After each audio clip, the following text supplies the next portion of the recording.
Hey everybody, Zeus King coming at you live from 8 Points Muay Thai in Winston-Salem, North Carolina. I am here with Michael the Boss Stevens. He is the big pro MMA fighter here at the gym. He's had a very exciting 2015 so far. Just been busy all over, starting out with a Fight Lab card. Take us through that fight. Lawrence Dennis was the opponent, right? Yeah, Lawrence Dennis, he came out hard. Just a quick recap, he came out hard. I was able to counter and get a quick elbow, knock him down, and choke him out with a rear naked choke. Talk about that elbow that set that up. Well, he was coming in at me real flashy like this, you know, throwing a bunch of punches, not really paying attention to where they're throwing, just throwing at the air. So like, you know, practical counter is like a parry right hand, you know, but he was kind of coming in closing the distance, and now my back was against the cage, so I knew he was going to be closing the distance even harder because I was against the cage. So I was like, boom, elbow. And it was right there, and it happened to hit, and he went down. So that's just kind of how it went.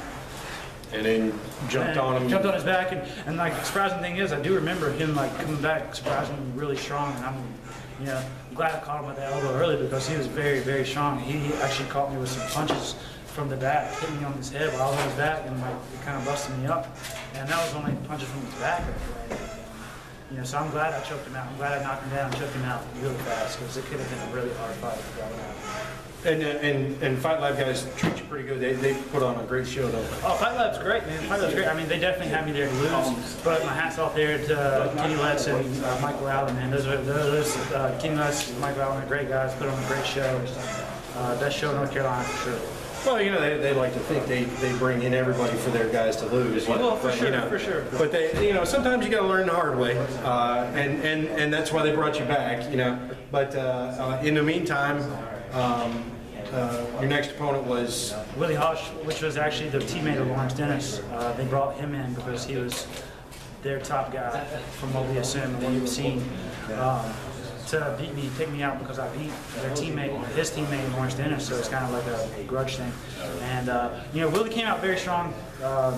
Took me down. I threw a stupid head kick, and he countered me off of it, knocked me down, and then kind of like got on top. And he didn't really do anything because my jiu-jitsu was better than his wrestling. Jiu-jitsu was able to nullify his wrestling. He was able to control the fight where he wanted to control it, take it where he wanted to control it, take it as in he took me to the ground when he wanted to go to the ground. So he took me to the ground, but I was able to control him and open him up with elbows and make his nose bleed and stuff the first round. Second round came out, he was a little bit weaker. I was getting stronger. I was more pumped up. I was ready to take him out because he took me down the first round, and I knew I wasn't going to win the decision no matter what happened, being a death fight. Yeah. I knew.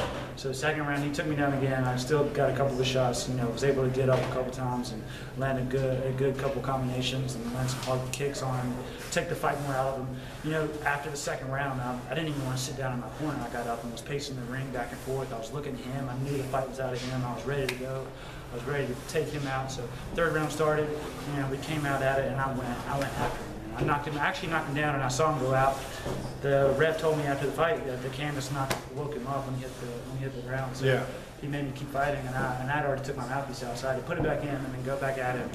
And his shots, his takedowns, you were just picking him straight up out of those, and he didn't have any gas left. No, he had no gas left. You know, that's the problem. That's the problem. A lot of guys don't understand. You know, it's not always about being the biggest. It's about being the best prepared. Like, I'm not the biggest, but I'm going to be able to last 3 rounds, 5 rounds, 5-man rounds. Are you going to be able to?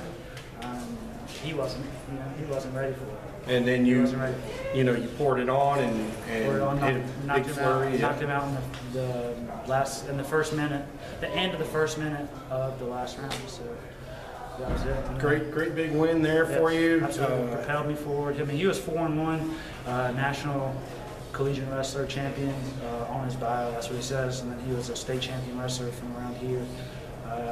Just super strong guy. You know, not the best striking technique, but he was still strong. Like, you got to respect him anyways. If he hits you, you're going down. Yeah. That's kind of how he was. Yeah. So, like, I'm very proud that I was able to take out Willie Hosch. My hat's off to him. He's a great fighter, great opponent. He just still needs to, sharpen up.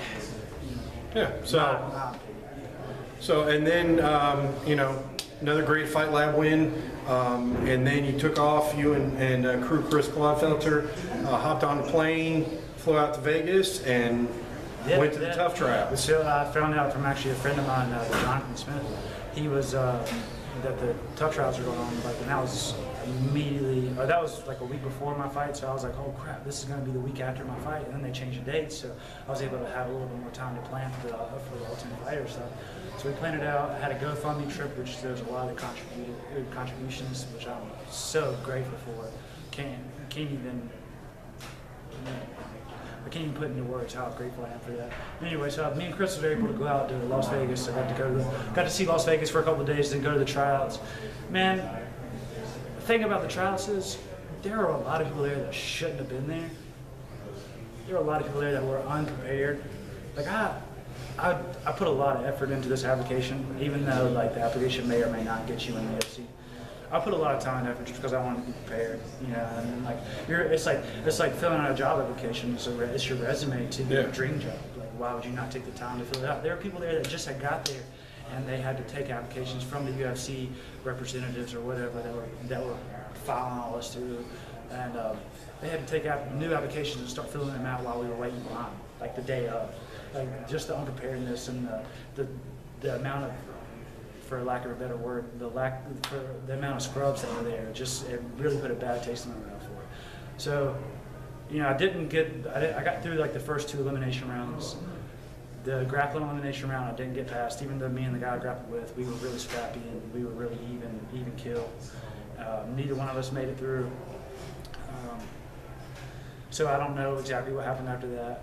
But either way, it was a great experience, a good eye-opener to see that I got the taste in my mouth for the UFC. You know, I've had that taste in my mouth for the XFC. You know, I know I'm this close.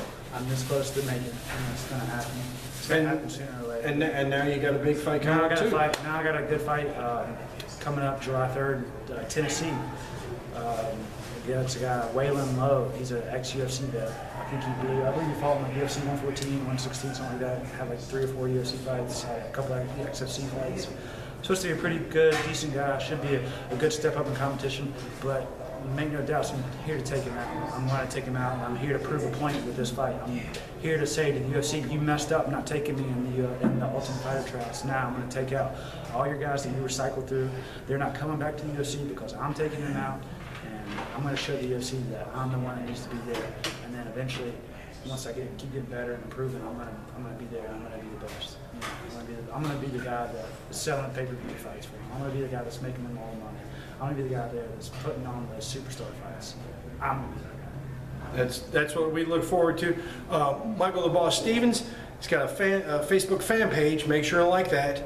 And he also has his own personal page, but you know, the more likes on his fan page, the better. Make sure to support local MMA.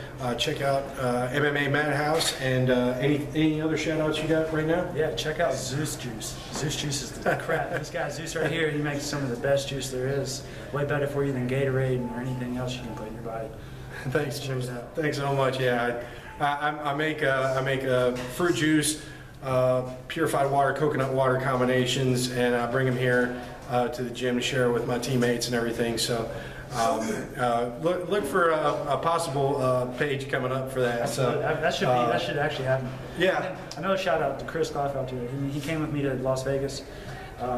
He didn't have to do that. He took time out of his family, took time out away from his business, the gym, you know, to spend that time with me and to help push me as a fighter and to be there for my coach and as a friend. Like, couldn't ask for a better mentor. Couldn't ask for a better coach. Couldn't ask for a better friend. Like, I love Chris. Yeah. And alongside with my training partners, like, without these guys that are here every day busting their butt with me, I would not be where I'm at without those guys. So can't say enough about that. Absolutely. And you know, of course, once you check out Zeus Juice, you know, Mocha Mike. I named a flavor for him because he loves coffee. So I made a chocolatey coffee flavored one. And he loves it, so we got a Mocha Mike flavor, and yeah, please you know, go, you know, make sure like the 8 Points Muay Thai Facebook page. Chris has got an Instagram at ThaiBoxer1 on Twitter as well. So he's got all the social media. You know, Mike, like I said, Michael the Boss in quotation Stevens, and check him out, support him for his next fight coming up. And we'll see you next time. Thank you.